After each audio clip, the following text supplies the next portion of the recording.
Hi, today I'm talking to Adesh, and I'll give you a chance to introduce yourself.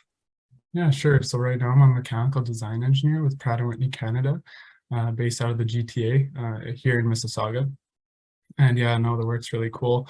The company, what Pratt& Whitney does is that they create numerous different aircraft engines for different aircraft. So that could be like regional aircraft, business aviation, military aircraft, or like alternate power units for aircraft.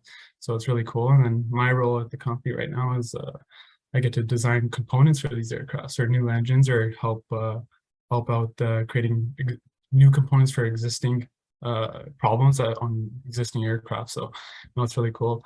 And then in terms of like my education, I did my undergrad degree at the University of Alberta, and then I did my Master's of Engineering through the University of Toronto, both in mechanical engineering. Okay, cool. What would you say then an average day looks like when you're working on those engines? Time spent drafting versus working with other people, preliminary design. Yeah. So yeah, it's really cool. My work is very conceptualization heavy. So I get to like, come up with a lot of ideas and sketch a lot and use CAD quite a bit. But then there's also like a lot of meetings and discussing with project teams and making sure that my designs meet their specifications. So like in terms of like the breakdown, usually I would say most days, probably like 60% of my days is I'll be focused on CAD quite a bit. So pretty much I'll sketch out my concepts or come up with a bunch of ideas, put them on paper and then sort of sift through those, see what's most feasible, then start putting them in CAD.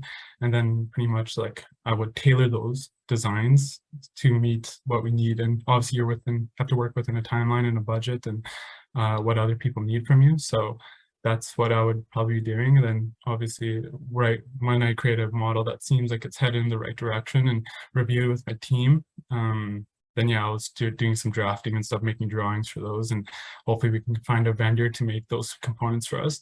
But then since you are working with a team, yeah, there's a lot of meetings as well, and you get to discuss with each other. Sometimes you have to do some validation testing and prototypes, right? And actually see whether what you're doing will work because there's only so much you can do in CAD. You actually have to make stuff and then test it in real life on a real engine. So that's also very cool. So yeah, that's sort of the breakdown of what I do in like my typical day in my life, I guess. Okay, cool. What do you say then is the best thing about your specialty? Yeah, for sure. I actually wrote down some of these notes because those are some good questions. So like the best thing about my specialty would be, let me just find it. Yeah, so like how versatile it is. So baseline, I'm a mechanical engineer. So let's talk about that in general. So like that itself is a very versatile degree. Like you learn a lot about everything. You learn a lot about fluids. You learn a lot about structural systems. You can learn a lot about aero, right? You can learn sometimes a lot about mechatronics as well. So you can either work in like oil and gas, you can work in a civil industry, you could work in, aerospace or robotics, right? So that's very cool. So I do like that. And then with mechanical design engineering specifically, so you get to create stuff, right? So I would say the pros of that is like you get to come up with something that's in your head, right? You obviously it really tests your resourcefulness and your spatial visualization skills, and then you get to try it out, make it in CAD. You fail like 9 times out of 10, but that one time you actually get to make something, and then maybe it gets sent to space, maybe it's put into a product, maybe it's sent on numerous aircraft, right? So then you could say, I made that. So like that's the cool pro about it. It's very tangible. Like you actually get to see what you're doing and what you're making. You're not just analyzing data or something. And that's all great. It depends on who you are. But personally, I like seeing physical things.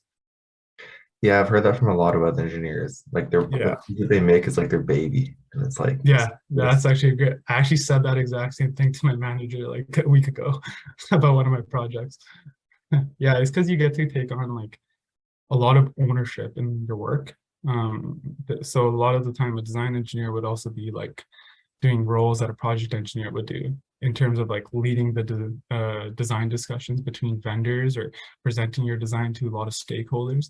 So in a way, you are also like a project engineer. You might not handle the scheduling and cost as much, but you are leading teams and leading testing. So that's what makes it very cool as well. Awesome, awesome. Well, I can really hear your passion about it. Kind Oh of yeah. kind of on the flip side then, what would you say is something that maybe you didn't expect that you don't like about mechanical engineering, or just a downside that you can think of, if there are any, in your opinion. Oh yeah, no, there's always downsides with everything. It's just whether like that trade-off is like worth it. And in my opinion, it is. So one of the cons would be it depends on where you work though. So it could be the timeline of what you're doing. So for example, for aircraft or even like space products, right? So for example, if you're working at NASA or something that's going to be sent to space, you usually have very long timelines that you're working with, which means that you'll be in CAD quite a bit, really optimizing the hell out of your your parts. And sometimes for some people, that long timeline isn't satisfying enough, right? Like you'll be working on something for a year, 2 years, and you don't really see the physical part of it. And that could be tough, right? Because it's hard to get perspective until you actually make it and see it in 3D, and then you can find new solutions to it. So I would say that's sort of a con. And if you're, I would say mechanical design engineering is good for introverted and extroverted people, but a lot of the time you do have to present your work and you have to justify your work, and people will ask you hard questions like, why did you do what you did? And you have to have those answers. So that can also, be a little nerve-wracking sometimes, depending on what kind of person you are. So you do need to be able to like discuss things and present things very well and clearly, and have like a certain confidence, or yeah, I wouldn't say like cockiness or ego, but just confidence in what you're saying, right? So that's also somewhat of a con, but also a pro. Okay, yeah, that makes sense. A lot of industries, especially professional business, you got to be able to present and justify in front of groups of people who will Exactly. critique your work. Yeah. One last question then. Since you have your master's and you went to U of T for that, I was wondering, because a lot of people don't know, what does a master's do for an engineer? What does that degree mean? Yes. That's actually a great question. And if you asked me this in like fourth year, I would be like like I wouldn't really know. But um so it depends, right? There's two different masters, right? I did a master of engineering, which is more course based. I did have the option of doing, some research projects with it. But if you're more interested in like learning, master of engineering is great, right? It's very flexible, and you can take on a lot of courses that you might have not been able to in your undergrad, because undergrad engineering degrees are they're very structured, where it's hard to deviate from. But then there's also the Master of Science, which is more research based. You actually work on a thesis and get to work within a research group for that. So if you want to get a lot more statistical experience, design of experiments experience, and then research experience as well, and really tailor your skills in a focused area of industry, or Master of Science will be good. So that's what those two masters technically mean. Why I did a master's is because I didn't feel like I learned enough in undergrad. I didn't know enough. And sometimes it's hard to get those internships you want without knowing enough, right? Obviously, projects is one part of it, but understanding engineering fundamentals is another, right?